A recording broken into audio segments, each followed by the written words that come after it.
Hello there, it's Critic here. I'm going to take a look at a few of the news stories, catch up, get my thoughts on what's going on in the world of entertainment, because we've had a few bits that I think are worth talking about. I do also have an Avatar review in the works, so let's have a quick look.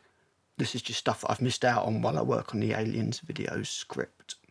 First up, I wanted to talk about the Ben Solo movie that we're not going to get. So Adam Driver came out recently and just said that there was an idea for a Ben Solo movie and that it was rejected by Disney. Lucasfilm were fine. Kathleen Kennedy was like, yeah, it's fine, brilliant, throw more money at it, it's great. Disney went, no, you've wasted quite enough money.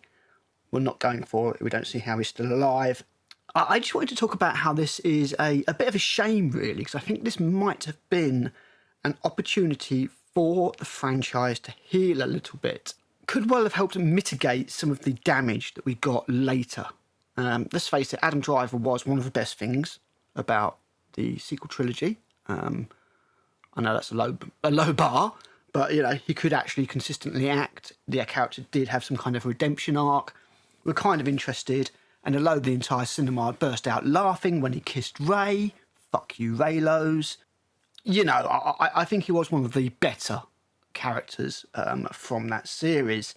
And apparently there was a sequel film called The Hunt for Ben Solo, which Soderbergh, Steven Soderbergh sort of took up. So a script was written by Scott Burns. They loved it and they took it to Lucasfilm, and Lucasfilm loved it. And Lucasfilm were all ahead, you know, to go with it. But then Disney, unfortunately, said no. Yeah, like I said, I think that's a real shame because you think about where we are at the moment. We've got Rey, Palpatine taking the Skywalker name. This would have been a chance for the Skywalker name to be redeemed. I mean, he at least has Skywalker blood in him. I think this would have represented a healing chance for the franchise. And I think it's a real shame we didn't get it. And what we did get was like Obi-Wan Kenobi, which was shite. The Acolyte, which was laughably shite. Ahsoka, which was also shite. And, you know, we'll get onto the other stuff soon. But we need to work out exactly and understand from a Disney bean counter perspective why exactly this did not get the green light. And this is why it did not get the green light. So what we've got here is we've got the total costs and profits of the Star Wars movies and a couple of the streaming services. And this is because they've basically got tax breaks from the UK, which is why they continue to film in the UK. The UK obviously has a storied film industry history, produced some of the greatest blockbusters. Our government gives a tax break to companies that use our production facilities for filming. So we can see here that The Force Awakens somehow cost $641, absolutely insane. But it got a tax credit of $103 million. So total cost $337 million. It made, you know, a silly amount at the global box office, over $2 billion. Those days are long gone. You can see here that even after taking 50% of the box office, which is speculative because some countries take more, some take a little bit less, that its profit and loss would be around about $500 million.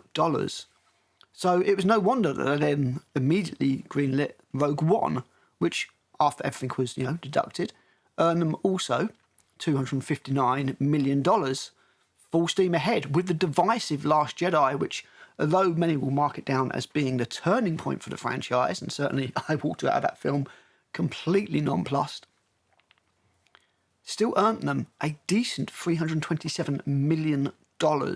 So from a financial perspective, Disney are like, okay, full steam ahead in this. But then what happens is Solo. Now, I generally don't think that Solo is a worse film than The Last Jedi. Nonetheless, it completely failed to capture the audience's imagination. They didn't want to see this spin-off film about one of the greatest heroes, especially after you kill him in such a stupid way in The Force Awakens. And it only brought in $392 million. So the global box office for Solo was less than the profit from The Force Awakens. and it ended up losing Disney over $100 million. Now, at this point, The Rise of Skywalker is in full production. Had The Rise of Skywalker been a smash hit, then I think we might have actually seen that return or search for Ben Solo movie. But as you can see, they spent nearly $600 million on it. Disney, I don't know how you do this. I really don't know how you are so incompetent at making movies. Whatever you say about the plot of the Avatar films, all of that $400 million is on screen. James Cameron brings that home at 3 and a bit hours for less than you managed to make Rise of Skywalker for. It's not like you've got big A-list stars in there. Anyway, got the tax credit, but it did terribly at the box office in comparison to The Force Awakens. It is $1 billion, but when you spend that much money, you're just not going to make all that much. And it only made a profit of $52 million, which would be a lot less than Disney were looking for. We can also see that they spent a good amount on Andor seasons 1 and 2, $352 million. We don't get to see the box office or profits and loss on that, but that's obviously quite a lot of money. And The Acolyte, just for what we got of The Acolyte, which was far too much, $207 million. And again, you get tax credits back from the UK on that, but that's still a substantial amount of money to pay for something that's supposed to attract people to your streaming service, but really didn't. And Disney Plus is, although still one of the biggest streaming services because it's got the money that Disney has to back it up, it's not exactly going great guns. So, you can see why the bean counters at Disney would be reluctant to authorise a search for Ben Solo film. Disney are not capable of making one of these films for less than $300 million. So when you add on marketing and then take the box office cut, this film is going to need to make at least $700 to $800 million in order to make a profit. And they clearly just didn't see it, especially after looking at Solo. Rise of Skywalker had people invested. Palpatine came back somehow. People wanted to know how it was going to end. And even though, as I've said, most of the cinema burst out laughing and groaning, we got to see how it ended. They clearly felt that that was the end of it. Personally, though, I would have liked to have seen a Search for Ben Solo or Hunt for Ben Solo film. If we could have had Ben Solo come back and put that cap onto the Star Wars saga, then I think that would have been a better taste in the mouth than Rey Skywalker. Anyway, moving on from that, we then have the dual box office event of Dunesday. That's right, Doomsday and Dune Part 3 are both aiming for the 18th of December 2026, just a few days before my birthday. This year, Avatar Fire and Ash took that spot, and Avatar Fire and Ash is doing well. It was always going to do well, although not as well as the previous films, because in general, I kind of feel like 600 million is the new billion, so a billion is the new billion and a half. Work it out from there. I feel that what might have happened here is that they both want this date, which is historically a good date for blockbusters, but they're hoping for a little bit of the whole Barbenheimer phenomenon, where both Barbie the movie and Oppenheimer overperformed massively due to being a media event, a bit of marketing genius, where people were inspired or compelled to see both films. Barbie for the girls, Oppenheimer for the boys. The perfect date night. However, Dune and Doomsday are largely going to eat each other's audiences. This is not good for either movie. Even I might be hard pushed right before Christmas to catch both of these films. And in all honesty, I'm probably going to go for Dune. As Doomsday, I really don't think is going to be any good. The amount of actors in it alone indicates to me that they've just gone, Deadpool had lots of cameos in it. That did well. Let's just do Deadpool and Wolverine, but and just throw all the characters into it. It's all very well these trailers coming forward that have showed us Captain America for the new one for the X-Men. I'm mildly intrigued, But because you haven't built up all of these characters over phases 4 and 5, I don't give a damn. I don't feel like we're seeing the end of something. I feel like we're seeing Marvel try to give us the beginning of something that maybe would be best left. I kind of feel like the MCU is done, regardless of what Disney think. So while Doomsday is coming our way, I'm probably more excited about Dune Part 3, though I had some issues with Dune Part 2 and Villeneuve's adaptations and the changes that he made from a cinematography point of view. Dune is absolutely mind-blowing. I'm not sure that Doomsday is going to give us any more than just mindless action. But we'll see if one of these shifts. I would imagine that Disney are absolutely set on this release date. This is make or break for the MCU. And while I don't think the film's going to be any good, I think it will at least get close to $1 billion. I think Pure Curiosity is going to get it sort of to the 800 million mark, maybe 900 million. Dune, I'm not so sure. But I certainly don't think that this is the Barbenheimer effect that they were going for. I don't think that this idea is going to work this time. Barbenheimer, again, memeable. You got all the girls dressed up in pink, and then they went and saw Oppenheimer afterwards. And Oppenheimer, for a historical biographical film, overperformed massively. Yeah, I'm not sure that I see the same for Doomsday. Steve Rogers coming back is all very well and good, but he's sharing the screen along with 40 other characters, quite a few of who we just don't give a crap about. So while I see this being a decent date for both films to strive for, I do feel that this is just going to cannibalise itself. Rather than an explosive first week for the films that you would expect, I think you might see the spoils shared. You may well see that one film has a half-decent opening and the other film a bit less, and then the next week they swap, as I don't think that people are going to go see both films in the same week. And overall, hopefully the grosses remain about the same. Certainly I have more faith in Villeneuve's artistic merits than the Russo brothers. Finally, I want to talk about Stranger Things. And of course, all of the discourse around Stranger Things has been over one thing, and that is Will. Will comes out as gay right at the end of Volume 2 of Stranger Things. Now, this has obviously got a lot of people quite annoyed. There's some people who just don't like gay stuff in their shows. There's some people who feel that it completely stole any energy from the ending, and I tend to lean towards that side of it. I get the whole idea about Will being gay.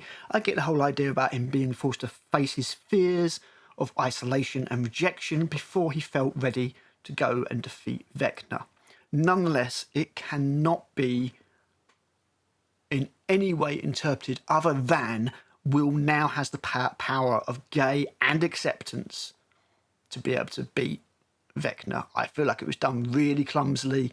I think that his monologue was actually kind of embarrassing. I would have liked to have seen one of the characters come off and go, Will, we know, we love you anyway. Let's go kick Vecna's ass. Seriously, it was super indulgent and super designed just to get people going, oh, I understand, oh, I feel it, oh. Look, I understand that in the 80s, being gay was probably quite a big thing, and I imagine that coming out was quite a big thing. But do you know what else is a big thing? The end of the world. Yeah, the end of the world, pretty big thing. Two worlds being crashed into each other. Yeah, kind of big. I think that either this needed to happen at another point in the show, not right at the end of Volume 2, or that it needed to be a lot briefer. And as I say, just kind of play it off as, yeah, well, we knew.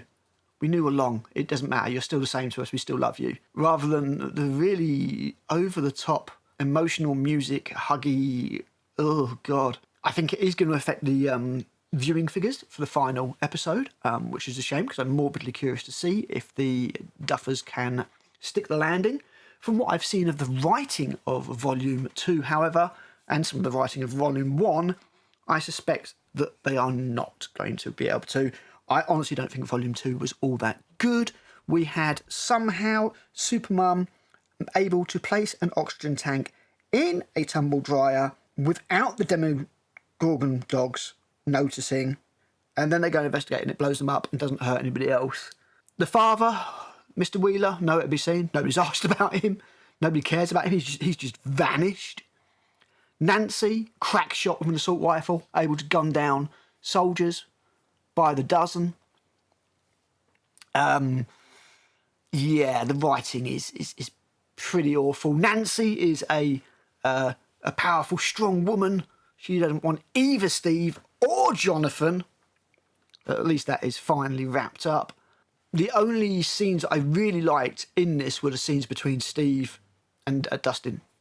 Steve Harrington and Dustin Henderson. I thought they were quite good. I thought there was some catharsis there.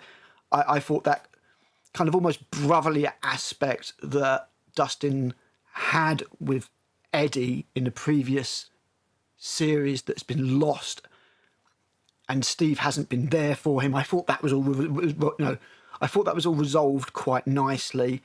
But elsewhere, again, we've just got this kind of meandering approach to everything, really laboured scenes that don't need to be that long. They don't need to be that laboured.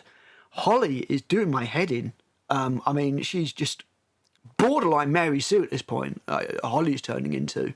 And on top of that, it's no coincidence that I've noticed that all of the guys seem to be, as far as the boys go, the young boys, tend to be hapless, emotional idiots, while all the girls have got their shit together big time. That doesn't escape my notice either. And it just feels really, really, really lumpy. Add on top of that when Max has got the chance to escape back into the proper world, even though she knows that they're going to be chased, and even though she knows that portal closed on her last time, she stops to give Holly a affirmation speech and everything, even though Holly ends up getting captured anyway. From that point of view, why the hell did Holly fall off of the planet that she was on? Is there, no gravity on the upside down? That end? I don't know. It all feels very half-arsed. It doesn't feel like they've cooked this series properly. Millie Bobby Brown couldn't give a shit. The focus for all the characters is all over the place. They don't know what they're doing. Mike's had nothing to do. And yeah, they seem to be just going for the whole thing of if we just make Will gay, which, we knew Will was gay already, but if we make it all about Will being gay, then we're going to be able to deflect ourselves from any real criticism, because any real criticism is going to be bounced off with, you're just homophobic. Whereas we're kind of well, no, the writing's just a bit shit. It's just a bit shit. Will being gay is not really, nobody cares. Yeah, maybe back in 85, people, or 87 or whenever it's set, people would have been massively fussed. But I mean, one of my schoolmates came out to me, 95? No, maybe even earlier than that, 94? We were playing a fighting game on the Super Nintendo. Yeah, he paused the game, told me, I was like, yeah, all right, cool, carried on. It was just, not that big a thing, and it just seemed like they really, really milked it. And now we know that, Will's going to face Vecna with the power of gay and acceptance, and pride, and yeah, we'll have to wait and see what happens there. But I'll watch the finale. I did do a review for Volume 1, but I decided not to release it. It was very overblown, and a lot of other people seem to cover the Stranger Things, rather well. So I left that unreleased. But I might do a review of the finale. If not, it'll get discussed on one of the channels that I end up, that I stream on regularly. But that was my thoughts on those 3 stories. I just like to do these little videos, do a little catch up now and again. I can't be asked to doing drama videos all the time. It's draining, But yeah, that's what I thought about those 3 things. So let me know what you think down below. Thanks for watching. I have been Critic, and I'll be back with another video soon.